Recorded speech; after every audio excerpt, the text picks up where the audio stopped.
Hey everybody. A couple quick notes before starting today's episode. First off, a huge thanks to Heidi for becoming a patron of Psychotropic. The fact is that while I love producing these episodes and talking to everybody who you've listened to has been pretty awesome all across the board, there is a certain expense associated with the production of these episodes and the maintenance of the website. Those who donate to Psychotropic, like Heidi, help to offset that cost. And the fact that you guys are willing to donate your hard-earned money to a show that is about drug stories is so appreciated. I can't express my gratitude enough. Thank you. If you're interested in becoming a patron of Psychotropic, you can do so by visiting psychotropicpodcast.com. There, you'll find a link to a patron page on the upper right-hand corner. If you do choose to donate, whatever you decide to donate is so appreciated. Thank you in advance. The second and final thing on the list is I thought it would be kind of cool to have a sort of giveaway in the next 2 weeks here on the podcast. The item to be given away is a Psychotropic t-shirt, which can be viewed on the website psychotropicpodcast.com. If you're interested in obtaining one of these, here's how I was thinking we could go about it. Write in and share an interesting drug-related story. I will take all of the stories I receive over the next 2 weeks and pick out the one that I deem to be the best, most entertaining, most insightful story. So, whichever person shares the story that I deem to be the winner will receive a free t-shirt. If you're interested in participating, you can contact me via psychotropicpodcast.com. This is a little new and weird for me, so I don't exactly know what to expect or how it's going to work out, but it'll be exciting nonetheless. I look forward to reading your submissions. Having said all that, I hope you enjoyed today's episode. Thanks for listening, everybody.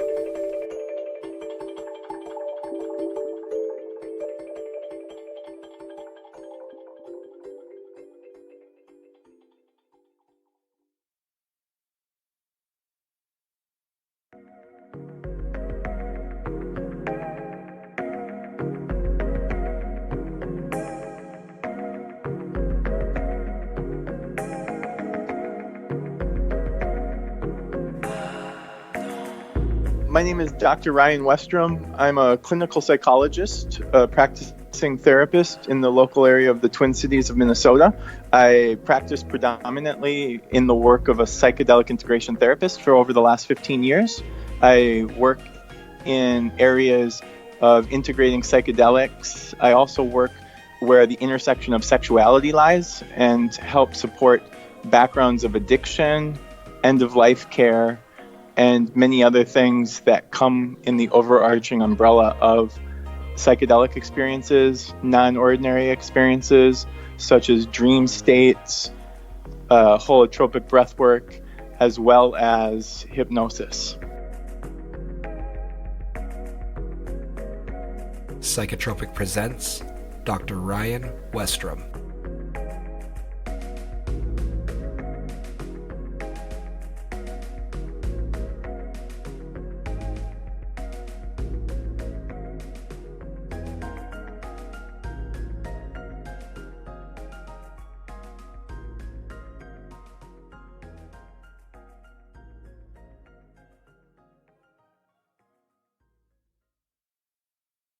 What's your first experience with psychedelics that you remember? Yeah, that is what's changed my entire life, and really the purpose of why I wrote the book is at a very young age, in my early teens, I had my first experience with psilocybin. I was hanging out with a bunch of older kids that were friends of mine through one of my mutual friends, and took an undisclosed amount of psilocybin mushrooms, and initially felt the come on, and immediately reverted to going into my bedroom. And what ended up transpiring was a transformational experience that put me on this road for what I would consider the rest of my life. I sat for 2, 3, 4 hours, or the undisclosed amount of time, in my bed, and was going in and out of different womb-like states, past life regressions, connecting with our proverbial God, as well as deep shadow elements in my life. And immediately, at such a young age, was trying to figure out what had just happened to me. I squeezed the proverbial toothpaste out of the toothpaste container at one time and was like, what do I do now? How does this really change my life? What do I do with it? Is there a map? What do I use as a guide? And created really a lifelong experience of working both psychologically and spiritually with different forms of psilocybin and psychedelics. Why was that experience so profound to you? Why was it more profound than, say, taking a line of cocaine or ingesting opium? That's a really great point, because as we all know, through teenage years, we're inundated by peer pressure, be it alcohol, cocaine, opium. And what changed and why that was so profound to me was because of the innate information, the innate spiritual context it gave me, as well as really a dialogue that opened up for me to express myself, for me to find a closer connection to authenticity, and furthermore, a warmth. There was something that I received that I didn't get in smoking opium or ingesting cocaine or even drinking alcohol, for that matter, that was safe and nourishing, to the point where it comforted the intellectual lifestyle we were living on this earth, being a teenager, right? That gave us some context of knowing how to navigate through this world. Where did you go from there? That's the $1 million question. I stumbled my way through what I would consider the tightrope of the merry pranksters of following the Grateful Dead and Fish, and listening and reading books from my mentor, Stanislav Grof. I talk humorously that the intersection of my life as a teenager was the merry pranksters and the Kool-Aid acid test, and Stanislav Grof's LSD psychotherapy, tied in with Sigmund Freud's interpretation of dreams. So because of my age, I didn't have the easiest access to information via the internet. I would go to the library or get books from people. And I really kind of felt into synchronicity. And what laid on my lap was an intersection of psychology, having fun, festival going, as well as research and sophistication in the world of consciousness. So you decided eventually that you were going to pursue this as a career? Yeah, through the ebbs and flows of both educating and going through school, I found myself, really at a crosshair of, okay, I loved engaging in consciousness. I love listening to people's support. And at the time, there wasn't this predominant availability of what we have today in our psychedelic renaissance, where you could fall into being a psychotherapist that specializes in psychedelics. So my career path was actually working with children. I had a deep, profound desire to work more in adolescent psychotherapy. And then it started to compound into working with adults, working with addiction. But I always had an innate desire to be a a therapist or at some level in the healing profession. And at the end of the day, I was completely enamored with being able to hold space. So at a young age, kids, friends of ours, we would, explore psychedelics and sit in the basement or go walk in nature, or if we were at a concert, hold kind of court at the campground. I see. Why were you interested in the therapy aspect? Why were you interested in helping people? Ever since I was little, it really dawned on me that people needed support. And one of my earliest recollections was coming down a subway and seeing a group of individuals that had signs out. And at the time, I didn't have the linguistic ability or understanding that they were panhandling. And I just remember kind of falling into an emotional state. I don't want to say sadness or grief, but like really a spiritual connection to saying there's got to be a way where I can at least hold their space to find out what they're seeking, what they're looking for, and support them in a manner that would give them the freedom of expression or give them an opportunity to see what their true purpose was. That's really why I love doing what I do as a therapist, is to help support people in a way to find their true authenticity and purpose in life.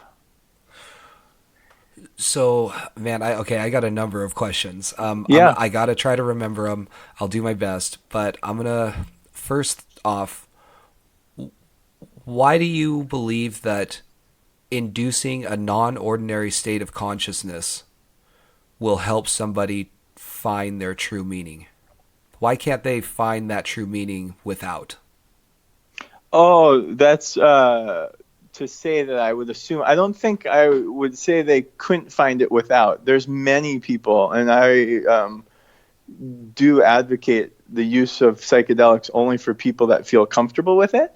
I am just saying that with the right path, intention, and opportunity, psychedelics could be a catalyst to healing, can be a catalyst to finding their purpose, could actually uncover an opportunity to see something maybe in clarification that seems foggy or, for lack of better terms, maybe a disconnection. There might be a connection made through using psychedelic medicine. There are spontaneous ways people find purpose, and I would never discourage that or discount that. At the same time, my experience working as a psychedelic integration therapist, as well as my personal experiences, I found nothing but clarity in the experiences. It might take time. It might take a integrative effort, right? There's going to be work after, but I've always found some sort of purpose for each and every experience that someone has. I think there's ultimately something that could come about it. What do you think the mechanism is that allows for these experiences to open up and allow for clarification and a parting of that fogginess that might be occurring in some people? So now you're entering into asking me a couple of things that I get very kind of uncertain about, which is probably the neuroscience of the brain and what's happening on a molecular level. But what I will answer is more on the psychological, spiritual level of growth and opportunity. What I see the medicines do or the psychedelics do is give a freedom in the right set and setting, in the right environment, for people to explore things that I believe are inside themselves, or who Stan Grof would call their inner healer, to be unleashed, right? And the inner healer is how he's coined it, as an innate mechanism that has information to be delivered to that person. So I can't speak about what's happening on a molecular level, but Philip, how I do see things is as a way to really kind of remove the veil, right? Continuously giving opportunities to check in with things that might have been thought of, might have been recorded in their life or past lives, and keep playing that out with the assistance of psychedelics. I definitely hear where you're coming from, and I think that you do bring up a good point, that the way that I kind of phrased it did suggest kind of a molecular action, right?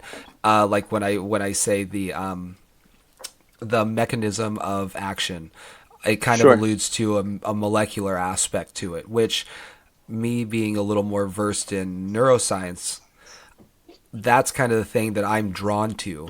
But Sure. I also understand the limitations to it, because a neuroscientist might look at this type of thing and say, oh, psychedelics activate the 5-HT2A system, and or the 5-HT2A receptors in your brain, and that results in your default mode network, which is a network within your brain, firing less or shutting down, and then crosstalk occurs within other areas of your brain.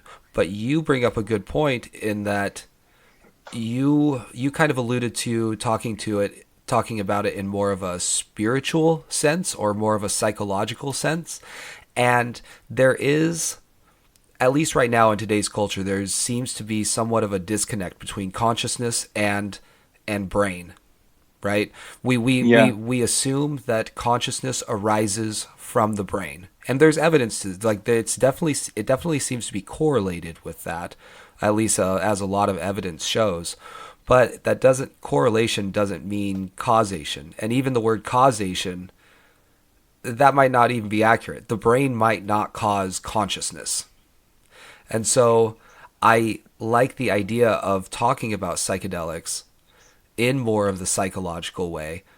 And that's kind of what I was referring to or asking about, was like the Oh, yeah. mechanism of action psychologically. And you answered Oh, that for sure. yeah, fantastic. Thank you. And, it's not without saying, in today's culture, we have to also remember just living with it. Right now, the advent of having all these psychedelic experiences, and psychologically, another just addition to that is, how do we manage it then? What are we working with, right? So we're unleashing these amazing experiences, but fuck, what's going to happen when we start to walk our daily life, right? So irrelevant of what's happening on a neurological level or a consciousness level, a lot of it comes down to, what are we going to do pragmatically to live with what we just experienced? You just saw God, or you just had a divine intervention from 6 lifetimes ago. Well, how are we going to pay the bills after? What are we going to do to recognize still social constructs, right? Yeah, and that brings up a really good point. As I was reading your book, one of the things that kept coming back into my mind was a psychedelic trip that I had when I was in my late teens, where basically it was the first profound psychedelic trip I had ever had, where I actually kind of went inside of myself and kind of went almost on a little vision journey or a little vision quest. And what I took away from that was that, I feel kind of weird saying this because I've said it before in the podcast, and anybody who's listening right now may have heard this, so I'm sorry in advance, but it is something that was profound to me and it stuck with me. And that was, people view me differently than I view myself. And they view me as a long, gangly, geeky looking guy, right? And I came away from that psychedelic session and it seemed profound. And I would think about this once in a while. And it took about 10 or 12 years before I realized that I had made an error. I had, I think, rightly revealed to myself that people do view me differently than I view myself. I think that is I think that's a fairly accurate statement. But then I extended that to say that, to interpret how people viewed me. And I think that what I did was I projected myself out onto other people because I was insecure with myself, right? And Sure. reading your book, it just brought me back to that, and it made me think about how I've always taken psychedelics and felt that I don't need a therapist. I don't need somebody to help me along this journey. I can do it myself. If things get bad, I lay on the ground and it'll be okay. Like, I'll come to. But that experience that I had in my late teens was profound enough to where it stuck with me for the next 10 years. And I went through the next 10 years with this little voice in the back of my head saying that the person who I'm talking to right now views me as a long, gangly, geeky looking guy. And that affected the way that I communicated with that person. I can't even see how that affected it, but I have to assume that it did, to some extent. And Right. It would have been really nice if I would have had somebody there to help guide me along and let me know when I was maybe overstepping my bounds, you know? Yeah, definitely. And that's such a beautiful story. And I think that also alludes to the fact that integration is consistent. There's nuances. So even if you told the story 100 other times, there's still going to be new nuances that are going to come to an arising momentum for you, and an awareness that says, oh yeah, I saw that differently this time around, even though I did that. It also begs to talk about the value of psychedelic integration therapy. Maybe it's not individual, maybe it's not guided. And one of the biggest misnomers or misconceptions is that the therapist is there to offer suggestions or do any kind of movement.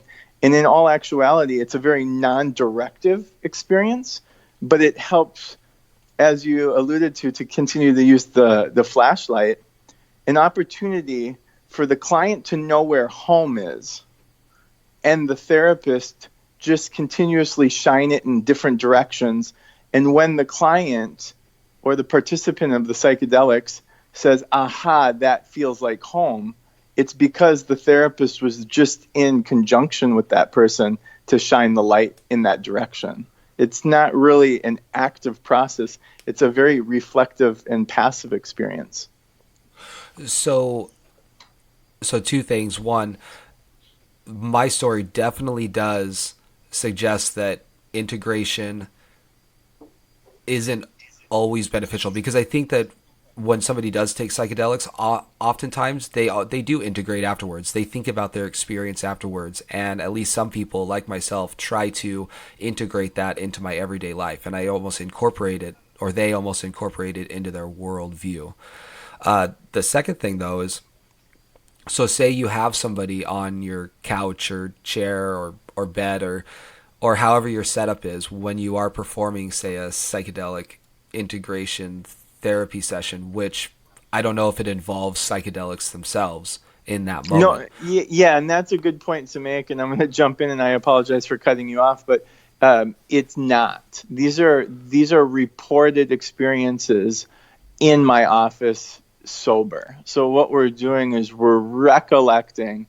We might talk about the experience as close to proximity of the experience, but I also receive people that have gone down to Peru or went offshore to do legal forms of psychedelic therapy, and they're needing processing time. So what happens is they were unaware of the magnitude of the experience, and this happens quite a bit, and then they come in and we're able to use other forms of non-ordinary states of consciousness, be it breath work, hypnosis, classical talk therapy, expressions of dance or movement, to then incorporate and integrate what they had as a psychedelic experience outside of my office.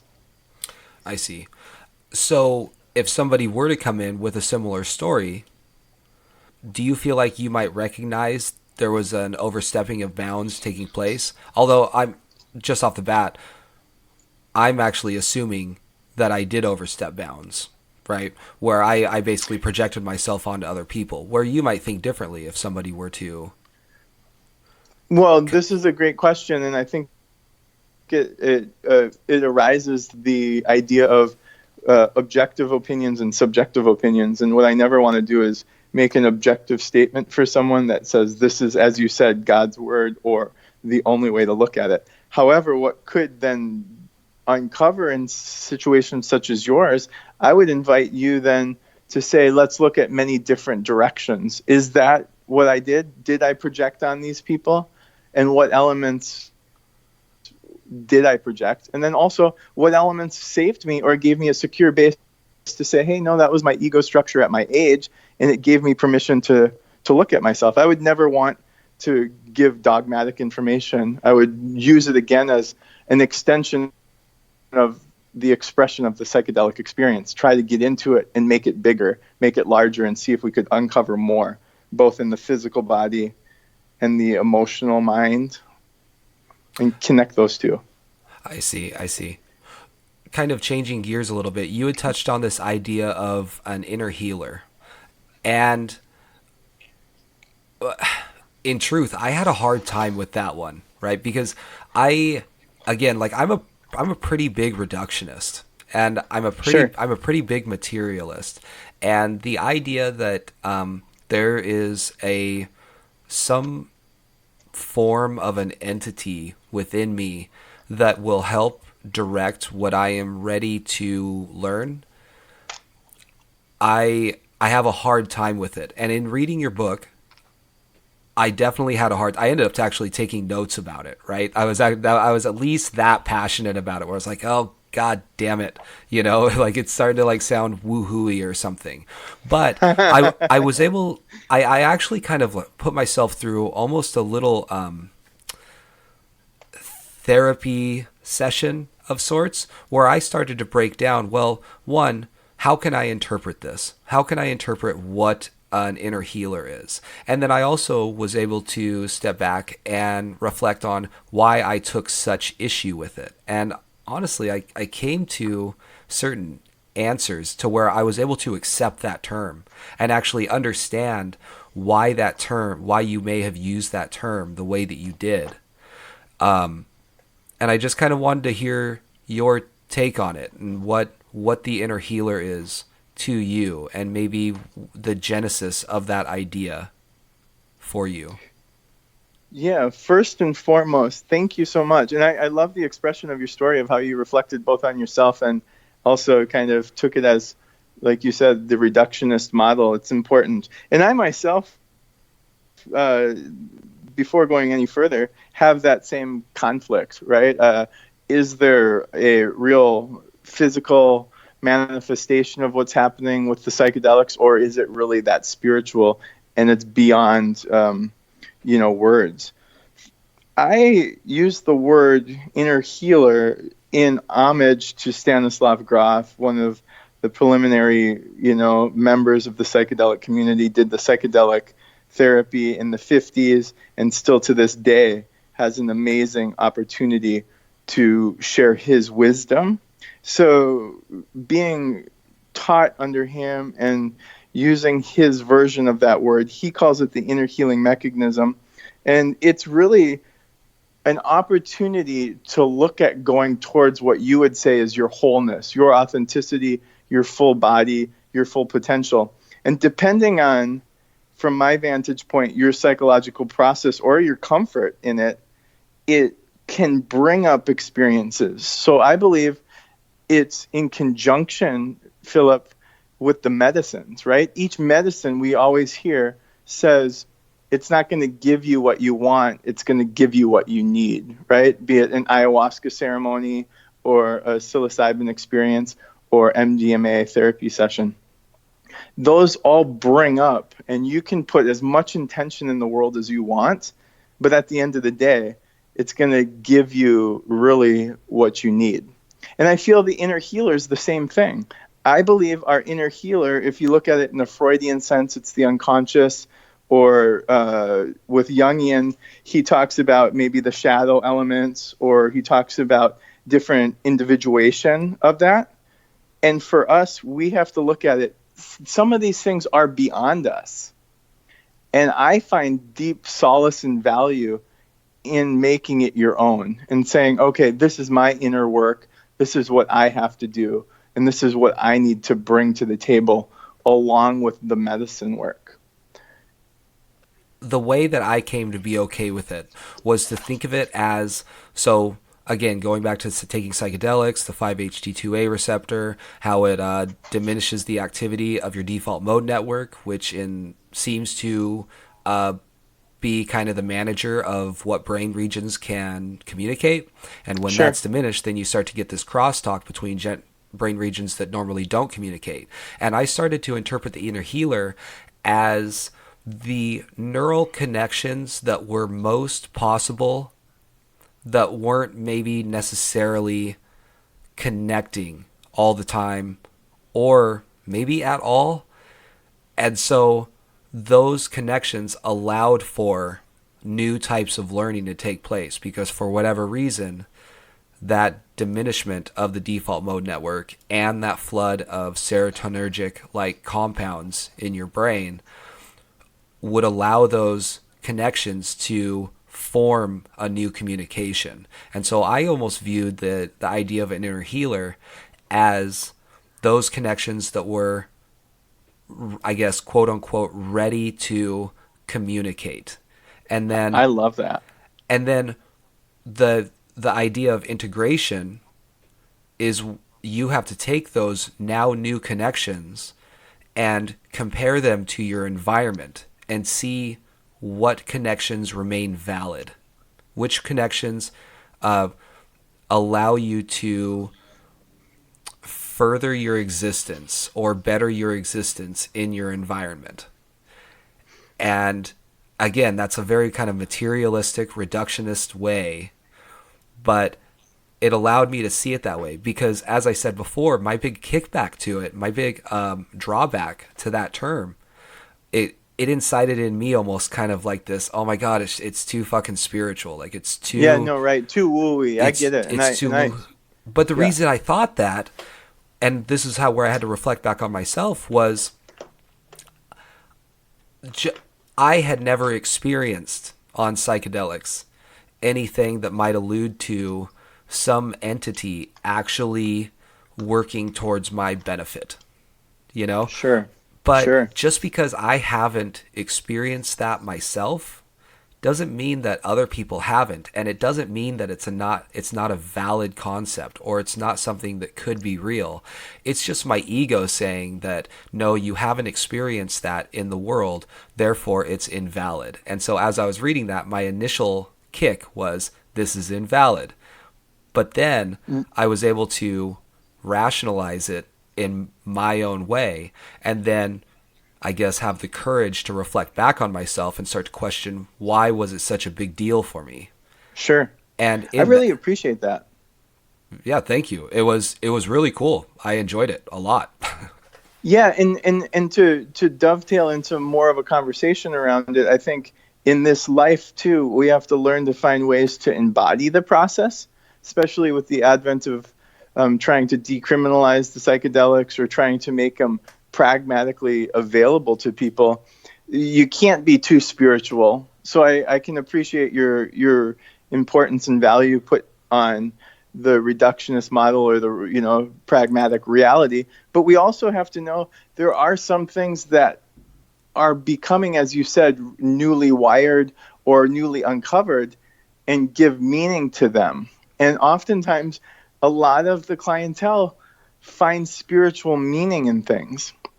And yet also a fragment of people, they don't have the worth or self-esteem, i.e. clients working with psychedelics for depression or anxiety or suicidal tendencies or addiction, to find purpose. And as many people finding some sort of higher power, be it a connection to physics or finding divine invention with Buddha, gives them that kind of grounding sensation of, okay, I have something within myself now. So inner healer can also mean, Philip, they have something within themselves. They're carrying it, right? They're walking with the experience. They're inviting it into their life after such a profound journey. What do you think these substances say about consciousness? That's a great question. You paused me. That's not too often. Not too often do people get me without words.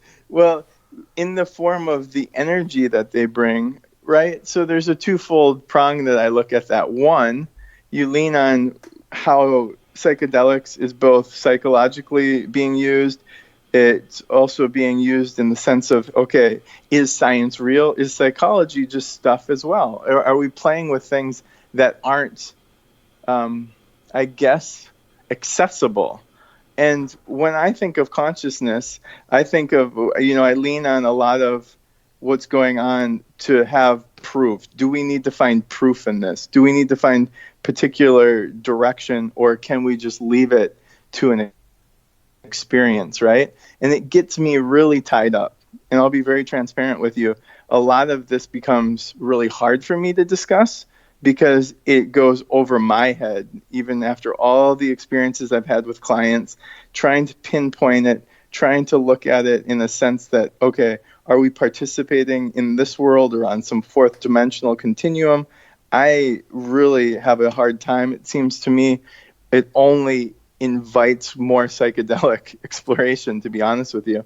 And as you're hearing, it's tough for me to even articulate, right?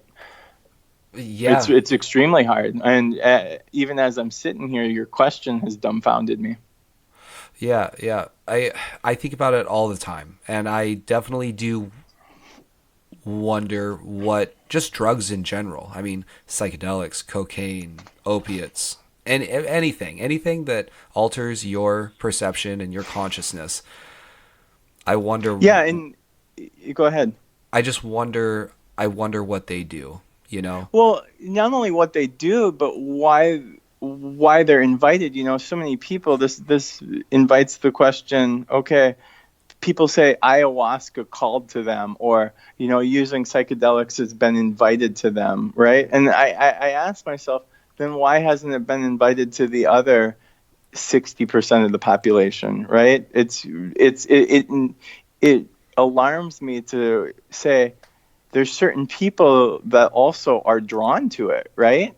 And that is where I've been curious too, not just with the advent of this renaissance, but the fact that, okay, there are certain people cut out for this that are looking at this experience as healing, as traumatically, or not traumatic, I apologize, but challenged by looking at their trauma, right? So to have that courage is a big deal consciously, to actually consciously say, hey, I'm going to use these medicines to alter myself and see what happens, definitely intrigues me. Yeah, I would almost say that the people who have an aversion towards trying something like ayahuasca, which, as a disclaimer, I've never tried ayahuasca. I've tried DMT multiple times, but I've never taken actual ayahuasca and gone on that multi-hour long journey.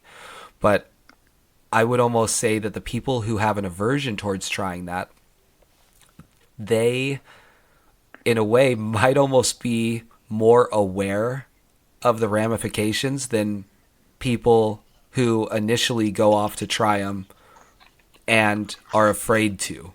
I mean, who initially go off and try them and are more willing to, because maybe they understand that, wow, I'm really kind of putting my brain under the gun, or I'm putting my mind under the gun, and there's a lot of shit that could go wrong if I'm not careful, and I'm not ready to take that leap. Where somebody who goes into that experience more willingly, maybe they're not quite as aware, or maybe they're just bold and they're willing to take, to at least some extent, a risk.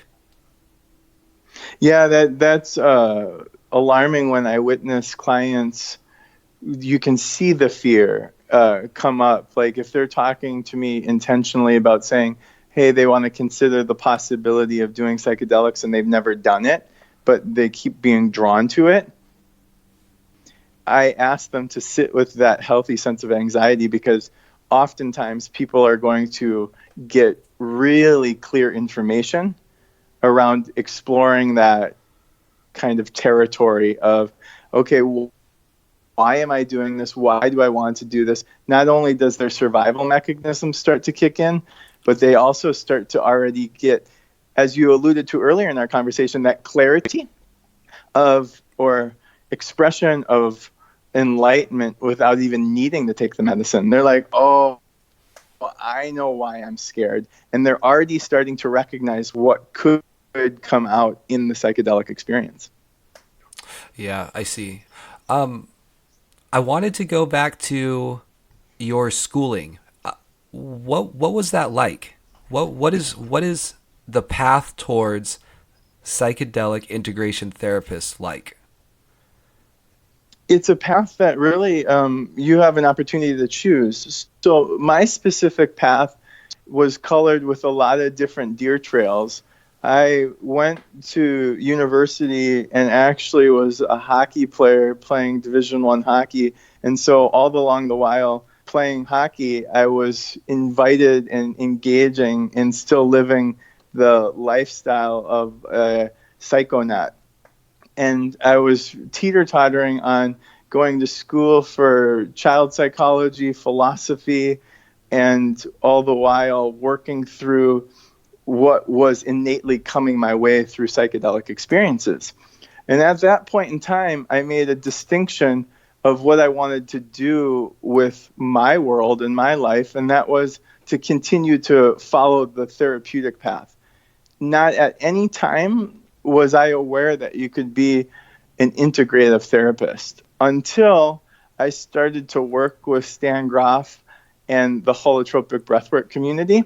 Did I learn that you could actually use this skill set of someone that explores psychedelics and understands the world of psychology, that you could support individuals in that, which then led me to do a lot of my research in breathwork in non-ordinary states of consciousness, and I decided to write my graduate thesis on the value of integration therapy, specifically transpersonal therapy with psychedelic medicines and non-ordinary states of consciousness, which then led me to go further and went to Sophia University, which is now Sophia University, and it was the Institute of Transpersonal Psychology. Okay. At that point, I was kind of working in the corridor of sexuality, of non-ordinary states, and really kind of making my way through, having the privilege to meet James Fadiman and see what he was doing with microdosing, because he was one of the founders of the school, and just really finding mentors. I think that you ask, how does one find this? I think it's aligning yourself with people of like mind, right? That don't shut you down, but rather invite you to keep considering thinking, evoking thought, and giving you courage to do what you really are drawn to do. That actually reminds me almost like we've been talking about the idea of an inner healer. And it almost makes me think of something like an outer healer, where if the inner healer, at least my version of it, is the connections that are ready to be made internally in your brain, you have an outer healer, which are the connections that are ready to be made on the outside of your skin, in the environment that you navigate in. And you come across somebody like James Fadiman, Stanislav Grof, and whoever, and they kind of open up to you new possibilities and new ideas. Yeah, and having the courage to do it. And that it's a really wonderful way of looking at it, the outer healer and the inner healer, because at the end of the day, again, without sounding too new agey and woo-wooey, is you have to be asking people for help, right? Just like in a psychedelic session, if you don't have someone to potentially ask for help, never will you know what the true opportunities are in the work or what you ultimately want to do. I hear so many young professionals today, how can I get involved in this? What can I do? You know, there's a lot of gates to be opened, a lot of doors to be opened, and you have to be willing to ask for help and continuously be a seeker of understanding. Like, what does it mean? Such as some of the amazing questions you've asked me. I'm still learning to be a student. It's one of the most phenomenal positions to be in, is to be the student of consciousness, psychedelic work, and everything else going on. I mean, I think that says a lot about a good way to go through life, to constantly be a student, not just in a career path and not just in a hobby, but just in everything in general. maintain curiosity, maintain an openness to new possible connections. Maybe have a path that that you plan on going down, but also have a certain amount of peripheral vision available to you to recognize when there are new paths that are possible, and always be a student, always be questioning and wondering and accepting. And without a doubt. yeah. Without a doubt, yeah, it begs the idea of exploring and surrendering, knowing when to surrender and when to continuously explore, right? Because at the end of the day, I do see human beings as so impatient at wanting to know the answer rather than attempt to just be okay with the experience. Because really, we'll find it out if we keep inviting that curiosity that you so eloquently speak about. So to change gears again, could you describe a personal psychedelic experience that was very meaningful to you? Yeah, I would love to. I think one of the most profound ones of recent was I had an opportunity to explore psilocybin, and I was working with psilocybin with an intent to understand a deeper level of living through chaos or living in quietude through the chaos, right? We live in such a world where we're going, constantly moving. And going in with that intention, I was profoundly made aware that by living in this experience, I started to see just the cascading, and so many people have experienced this in their life through psychedelics, almost a radiant or rainfall of DNA information. And I'm like, okay. And at some given moment, Philip, I was like, enough. I understand what chaos is. And it was like, but it was with love and compassion and a deeper purpose. And it was just the most magnificent aura of light and DNA twisting. And out of this gave me a sensation that it was okay to be amongst many people trying to make their way as long as love leads, right? And that feeling of being open to people was so important. And it transcended and it dovetailed into all of a sudden feeling as if I was organic soil. And this organic soil transformed into recognizing that I had died and that I was now the bedrock of what other people could live. And all through just a small amount of psilocybin. And it gave me so much permission to recognize not only the opportunity to share with people, but also be humble in what happens when we're gone is really where we go, as one of the Proverbs says, right? As we're dust, ashes to ashes, dust to dust. It's like it's a thing, right? It's a true thing. So all within that love affair of 4 hours, right? Yeah. Could you describe what is experienced in a psychedelic integration session? Without a doubt. So there's many components to a psychedelic integration session.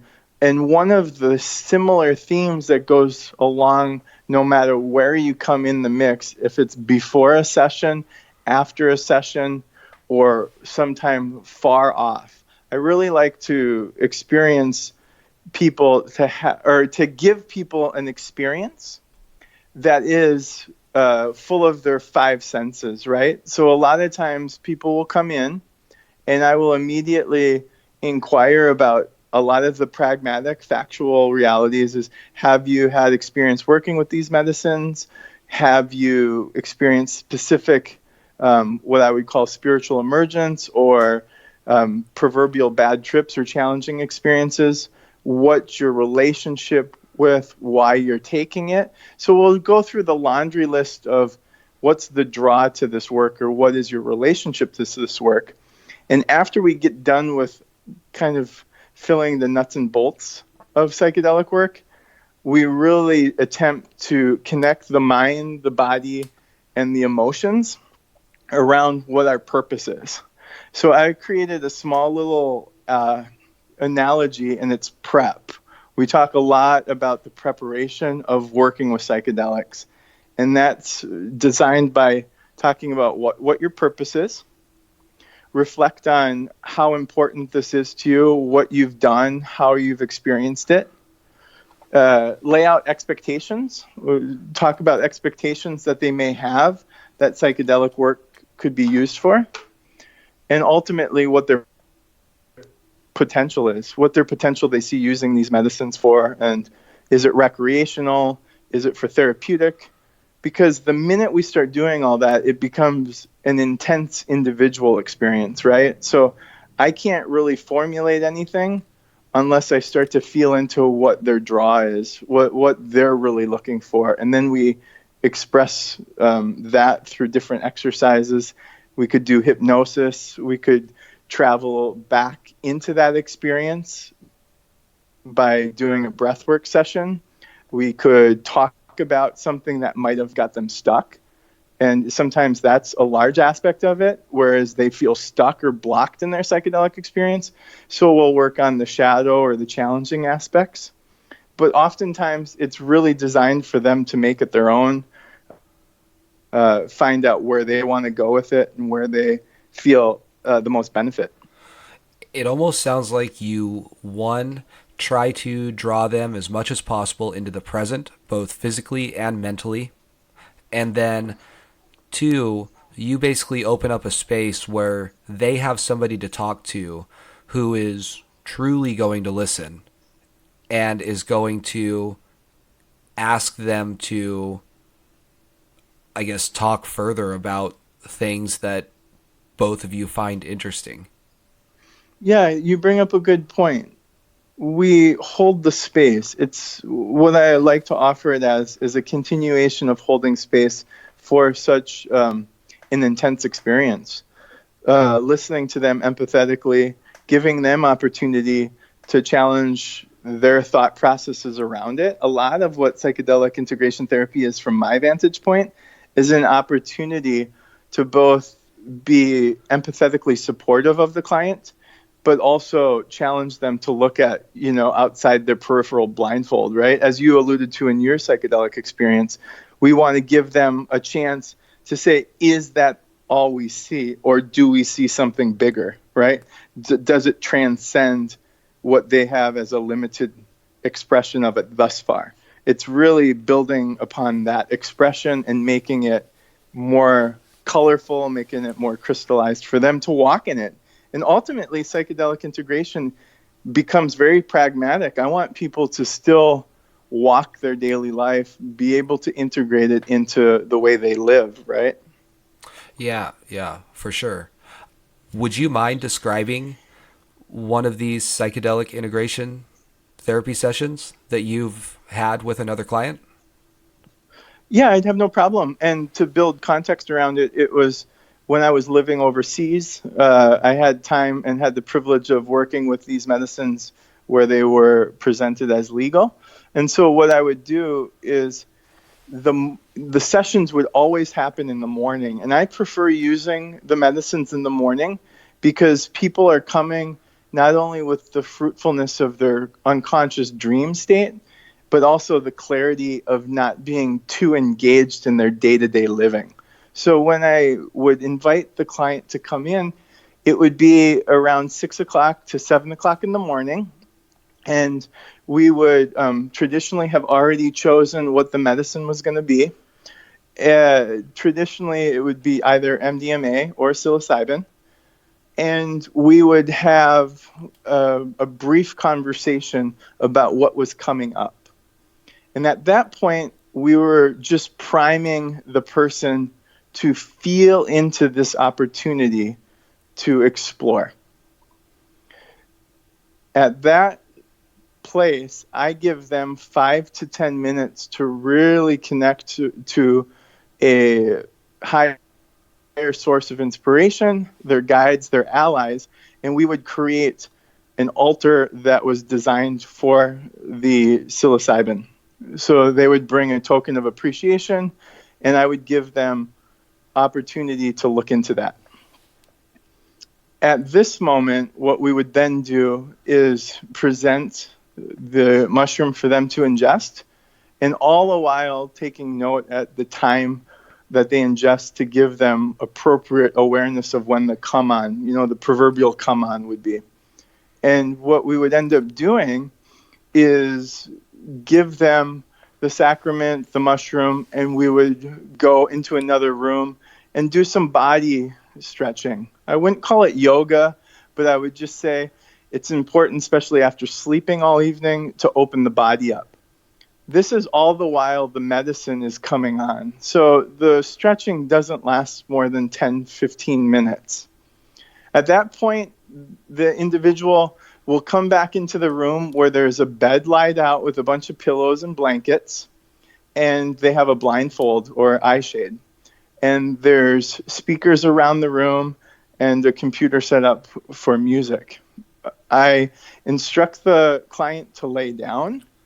And at that point, when they lay down, they're putting the blindfold on. And I go through another 10 to 15 minutes of a body scan exercise or invitation to open up. We then find a peace and real solace. So the whole entire time, I'm inviting people to kind of enter into that inner self again. Go inside. Go inside. And roughly at that point, it's about 30 minutes to 40 minutes.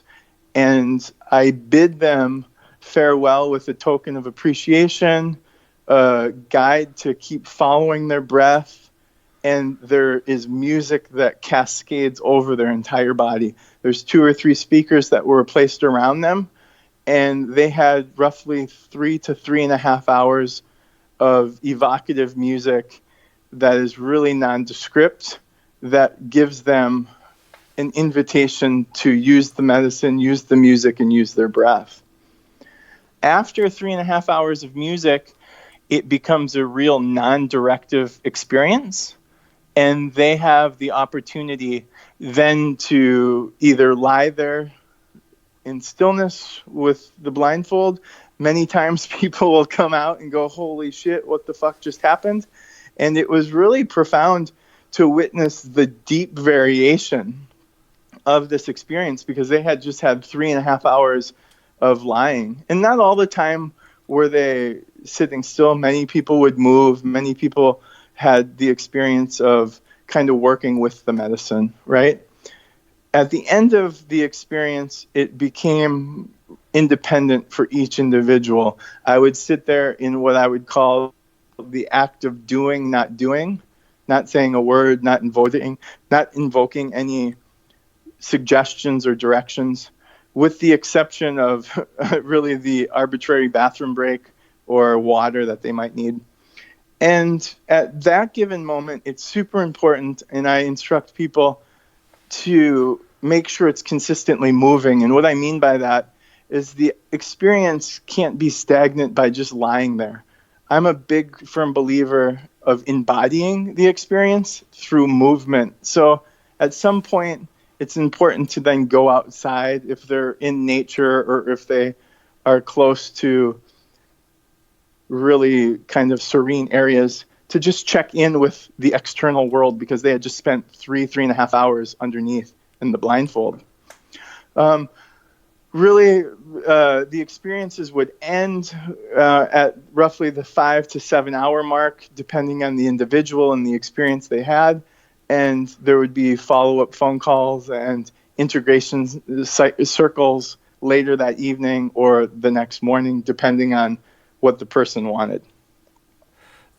That sounds amazing. I like the idea of after 3 or 4 hours of the actual, I would say, the come up and the heavy part of the experience, as you come down, or maybe they're almost all the way down. I'm assuming. Yeah, so it's all nuanced, and that's a great question. It starts to play really funny with each individual person, right? Or the magnitude of that experience. So they might have had a huge experience and they're still lying there, even though the medicine maybe is only at a half-life, right? They might be sitting at 4 hours since they ingested, and it's not super strong. There's other people that I witnessed in the past that it was like they were done the minute the music was over. They were up and they were ready to go on a walk, right? So it's all real subjective to each individual.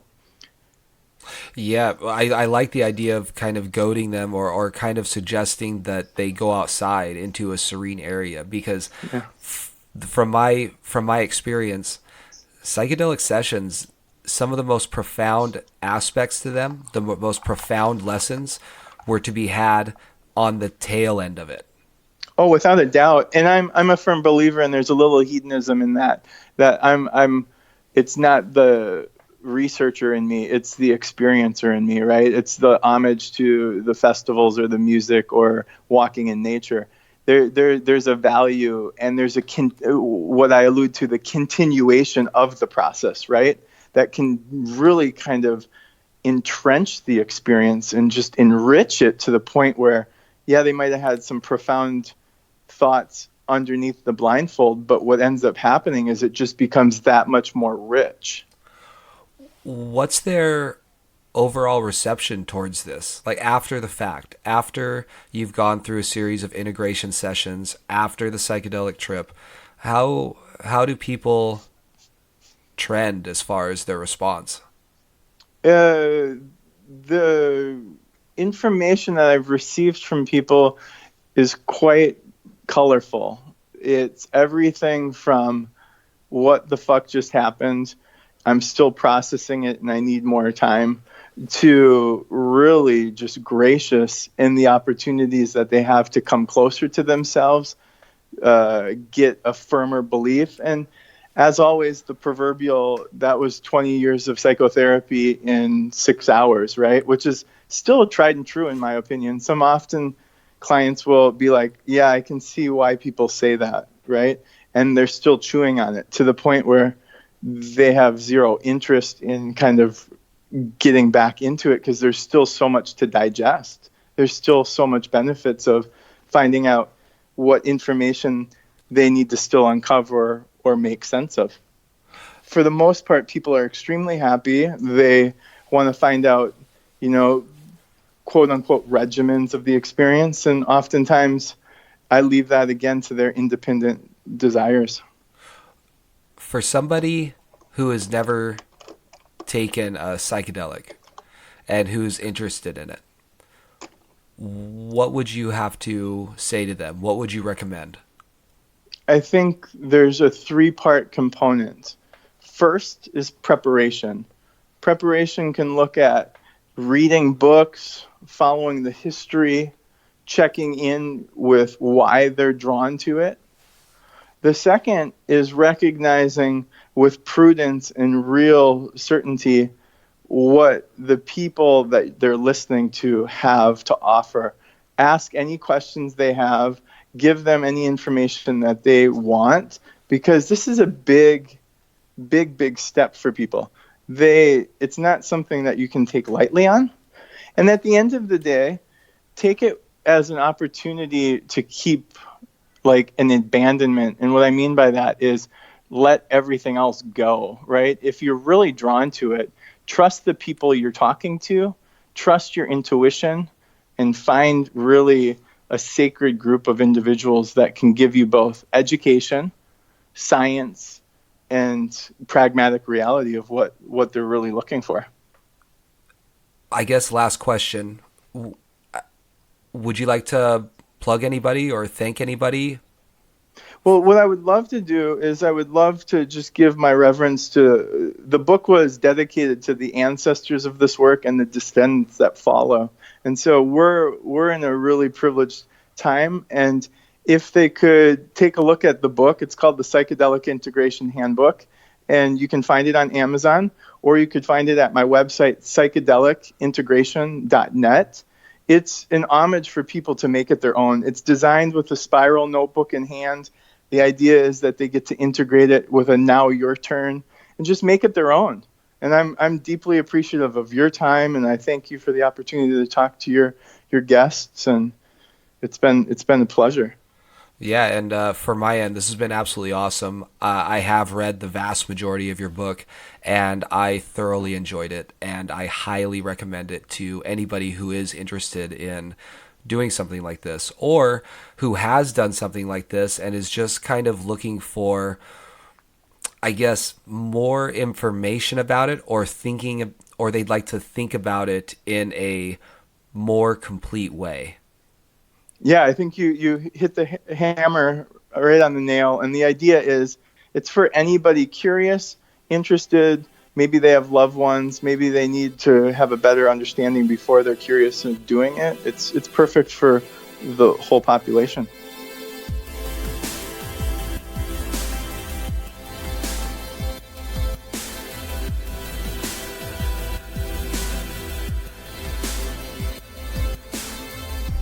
This episode was produced by me, Philip Johnson. All songs used can be found in the description section of this episode. If you liked what you heard today, please subscribe. Also, rate and leave a review wherever you listen to your podcasts. If you'd like to write in and tell me what you think, or if you'd like to check out some psychotropic related merch, or if you have a story you'd like to share, you can do all this at psychotropicpodcast.com. If you'd like to get an idea about the content of the next episode, you can do this by following Psychotropic Podcast on Instagram at Psychotropic Podcast, all one word. Thanks again for listening, everybody. See you next time.